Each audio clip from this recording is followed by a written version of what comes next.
Bienvenue aux Journées européennes de la Société française de cardiologie 2025. Je suis Pierre Escourroux, je suis cardiologue libéral et également somnologue, ancien chef de service à l'assistance publique.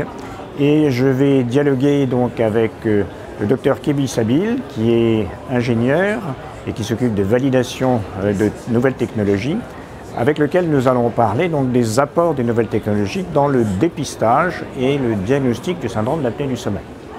Bonjour Kébi. Bonjour Pierre. Je voudrais donc t'interroger sur les nouvelles techniques de dépistage du syndrome d'apnée du sommeil, sachant que nous avons affaire à une population qui est très nombreuse du fait de l'épidémiologie du syndrome d'apnée du sommeil, et c'est une population pour laquelle la prise en charge entraîne des délais qui sont souvent très longs. Est-ce qu'on va avoir maintenant des outils qui nous permettent de faire un dépistage de ces sujets de manière plus facile et plus rapide que par le passé? Oui, aujourd'hui, on a déjà plusieurs capteurs, 3 différentes catégories de capteurs de dépistage. On a des capteurs portables, c'est les bagues, c'est les montres. On a des capteurs sans contact qui utilisent des caméras, des systèmes de radars, des capteurs qui se mettent sous le matelas, qui ne touchent pas le patient du tout, qui ne perturbent pas le sommeil, et des capteurs jetables, comme des capteurs qu'on va coller sur le menton pour évaluer le mouvement mandibulaire et des choses comme ça. Alors parmi ces capteurs, est-ce que tous ont été validés ou est-ce qu'il y en a certains qu'on peut utiliser plutôt que d'autres? Quelle est ton opinion sur la fiabilité de ces capteurs pour le dépistage? Pour le dépistage, il y a énormément de validation clinique. Aujourd'hui, il y a des capteurs qui sont validés, il y a même des capteurs qui sont acceptés par les sociétés savantes, mais il faut faire attention, tous les capteurs ne sont pas validés pour faire du diagnostic, mais pour faire du dépistage.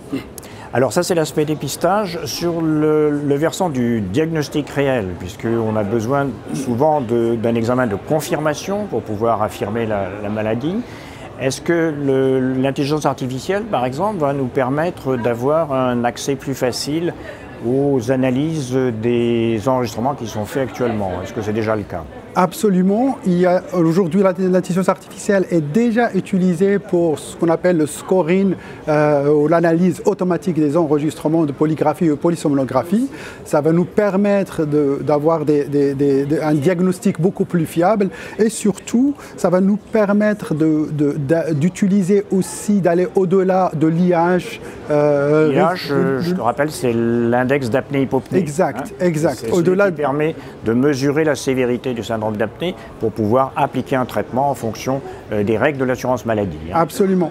Ça va nous permettre, en fait, l'intelligence artificielle d'aller au-delà de cet index qui s'appelle l'IH, au-delà de juste évaluer les stades de sommeil, mais on va pouvoir utiliser les nouveaux marqueurs comme la charge hypoxique, la variabilité de la fréquence cardiaque qui sont très très utiles pour le phénotypage de patient et pour évaluer le pronostic de traitement. Pour les aspects pronostiques et permettre donc à l'instauration du traitement de savoir quel type de traitement aussi, suivant le phénotype, quel type de traitement appliquer au malade et surtout quelles sont les conséquences qu'on pourra éviter par le traitement. Absolument. Très bien. Ben, écoute, je crois qu'il y a donc tout un champ nouveau qui s'ouvre grâce à ces capteurs dans le diagnostic.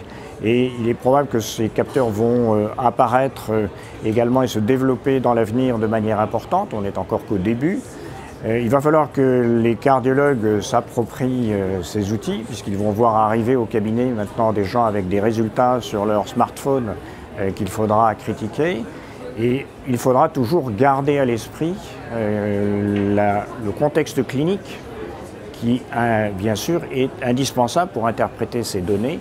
Il faut que la clinique prime sur les résultats donnés par ces capteurs afin de pouvoir arriver à un diagnostic de certitude. Donc je pense qu'on entame là une ère qui va nous permettre une prévention au niveau des conséquences, en particulier cardiovasculaires, de ces maladies.